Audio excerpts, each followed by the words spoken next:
안녕하세요. 닥터 살로우스입니다. 운동을 하면 건강에 좋다는 것은 누구나 알고 있을 겁니다. 세계보건기구에서는 약간 숨찰 정도의 중간 강도 운동을 일주일에 150분 하라고 하죠.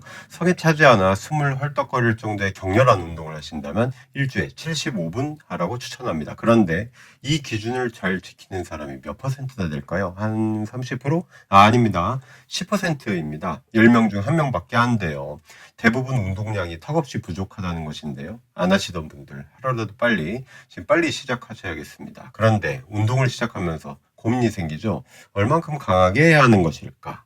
늦게 시작했으니 하얗게 불태워야지 하고 의욕이 솟구칠 수 있죠.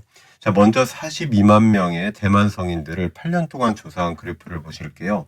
하루 운동 시간이 수명에 미치는 영향을 본 것이죠. 빨간 점선이 격렬한 운동, 파란색이 평균 운동 시간, 초록 점선이 중등도 운동에 해당하는 걷기 운동입니다. 높이가 올라갈수록 사망률이 떨어지는 거예요. 운동은 하루 15분의 적은 양이어도 시작하기만 하면 오래 살게 해주는 효과를 즉각 가져다 주었습니다. 다른 연구 결과이긴 한데 주말 전사 있잖아요. 주말에 한 번이라도 30분 시간을 내서 빠르게 걷거나 쇠질을 해도 심혈관 질환 위험을 30% 줄여줍니다. 안 하는 것보다는 조금이라도 하세요. 다시 대만 연구로 돌아와 보죠. 중등도 운동은 하루 90분까지, 격렬한 운동은 하루 40분까지 시행하면 조기 사망 위험을 점차적으로 감소시켜주는 것 보이시죠? 또한 강도 높은 운동이 더 좋은 것도 확인 가능합니다. 그런데 격렬한 운동을 매일 40분 이상 한다고 더욱 좋아졌을까요? 빨간 선의 끝이 조금 내려와서 이득이 줄었습니다. 급기야 세계보건기구에서 정해준 운동량 기준치는 부족하다. 4배까지 더 끌어올려야 된다는 주장이 나오게 됩니다. 얼만큼이냐 하면요. 중간 강도로는 일주일에 10시간, 격렬한 운동으로는 5시간에 해당돼요. 자, 부족함에 속하는 좌측 극단에서 중용으로 잘 왔어요. 그런데 여기서 멈추지 않고 운동 강도를 너무 높이면 우측 극단으로 가버립니다. 여기에 속하는 대표적인 예로 두 가지를 들 수 있어요. 첫 번째, 심방세동이고요. 두 번째, 심장마비입니다. 심방세동은 정상적인 심장 리듬을 없애버림으로써 기능을 앗아가는 무서운 질환이에요. 다음 그림을 보시죠. 조깅 시간과 심방세동의 관계를 본 겁니다. 일주일에 2시간에서 4시간 정도로 적당히 조깅을 즐긴 사람들이 초록색 부분에 속합니다. 심방세동의 위험이 가장 적은 중용의 범위죠. 반면에 일주일에 조깅을 5번 이상 혹은 10시간 이상으로 지나치게 즐긴 사람들은 빨간 부분에 있네요. 여기 속하면 조깅을 아예 안 한 사람들에 비해 심방세동에 걸릴 위험이 50% 증가했어요. 지나침이 부족함보다 못하게 되었네요. 노란 부분 보실까요? 일주일에 5시간 조깅하면 1시간 조깅한 사람과 심방세동 위험이 같게 됩니다. 당연히 마라톤 선수들이 일반인보다 심방세동 더 잘 걸리겠죠. 몇 배인 줄 예상할 수 있을까요? 2배에서 10배까지 치솟습니다. 왜 격렬한 운동을 지나치게 하면 심장에 해로울까요? 만성염증으로 심장이 딱딱해집니다. 섬유화라고 하죠. 그리고 운동 시간이 길어질수록 교감신경이 더 자극되어서 혈관에 해를 미치기 쉽습니다. 너무 커진 스트레스도 한몫하죠. 두 번째 예인 심장마비 보실게요. 자, 운동 도중이나 끝난 직후에 오는 경우는 사실 5만 명 중 1명으로 확률이 낮습니다. 그런데 의외로 35세에서 65세의 젊은 층에서 흔해요. 주목할 점은요. 평소 운동 안 하다가 안 되겠다. 영끌해서 체력 좀 올리자 하고 과도하게 운동하는 경우입니다. 아직 황새가 안 된 뱁새가 냅다 따라가다 가랑이 오지게 찢어지는 셈입니다. 이럴 때 심장마비는 7배 증가합니다. 그러니 가만히 앉아서 수도승 생활을 하시다가 운동한다면 꼭 강도를 천천히 올리세요. 이 또한 중용에 해당합니다. 강할수록 건강해질 것이라는 생각이 틀리다는 사실을 잘 보여주는 예들은 더 있습니다.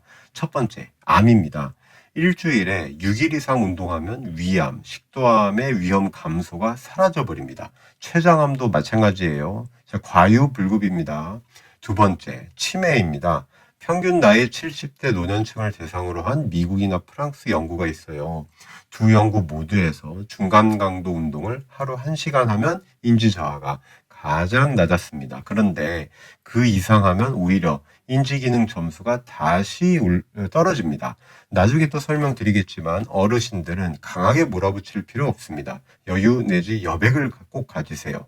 중년층에서 골절 위험 그리고 우울증을 놓고 봤을 때도 고강도 운동을 일주일에 5시간 이상 밀어붙이면 오히려 위험해질 수 있습니다.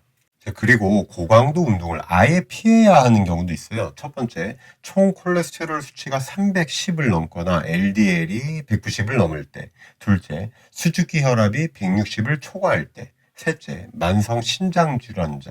네 번째, 운동할 때 어지러움, 메스꺼움, 호흡곤란, 흉통, 다리 경련이 올 때예요. 자, 그런데 운동 강도는 모든 사람에게 똑같이 적용할 수는 없습니다. 아리스토텔레스도 중용의 기준은 사람마다 다 다르다고 했죠. 우선 좋은 의미에서 치트키를 쓰는 사람들이 있어요.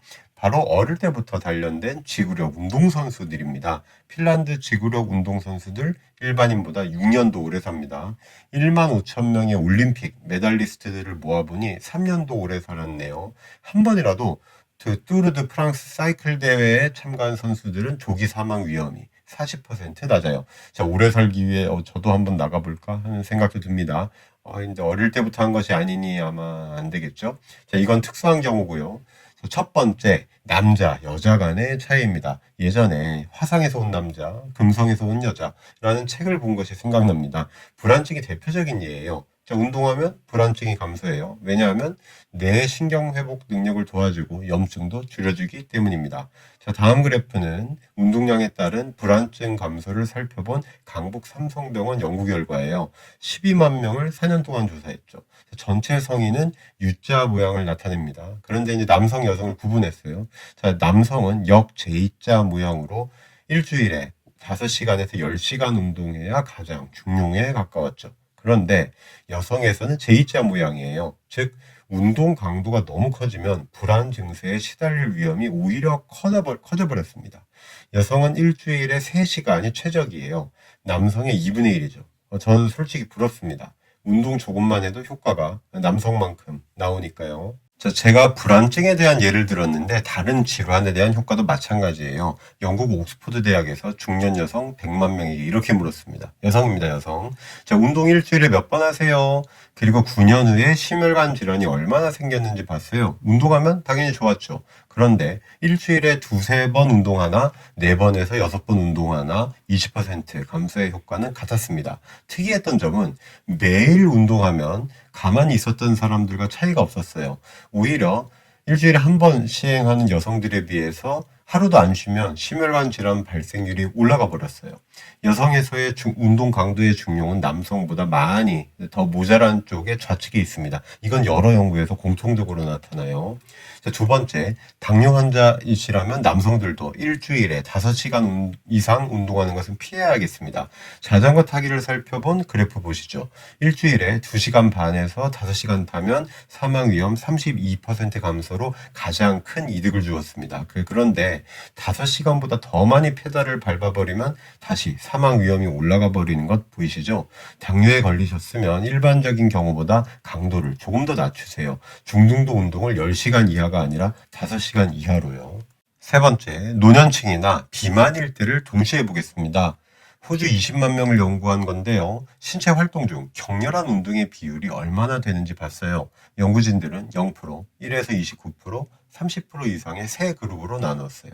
45세에서 64세까지의 성인은 땀을 많이 흘릴수록 사망률이 감소했습니다. 그런데 65세 이상일 때는 1에서 30%의 비율이 가장 좋았습니다. 또한 비만인 경우는 30% 이상의 그룹에서만 이득이 있었어요. 즉 노년층은 격렬한 운동을 조금만 해도 되고요. 비만이 되어서 이미 불리한 위치에 있다면 더 강하게 밀어붙여야 합니다. 달리기 경주를 비유로 들자면 여성 노년층은 출발선이 더 앞에 있으니 살살 달리시고요. 남성이나 비만 환자라면 출발선이 더 뒤에 있으니 더 힘차게 달리십시오.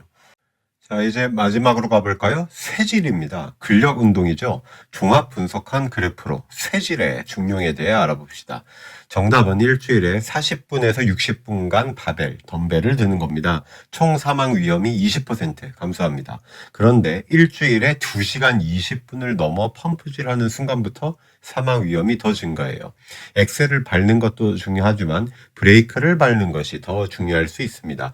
흥미로운 결과가 있는데요. 근력 운동에 덧붙여 유산소 운동을 섞어주면 20% 감소에 그쳤던 사망 위험이 40%까지 떨어져서 2배의 위력을 발휘하였다는 겁니다.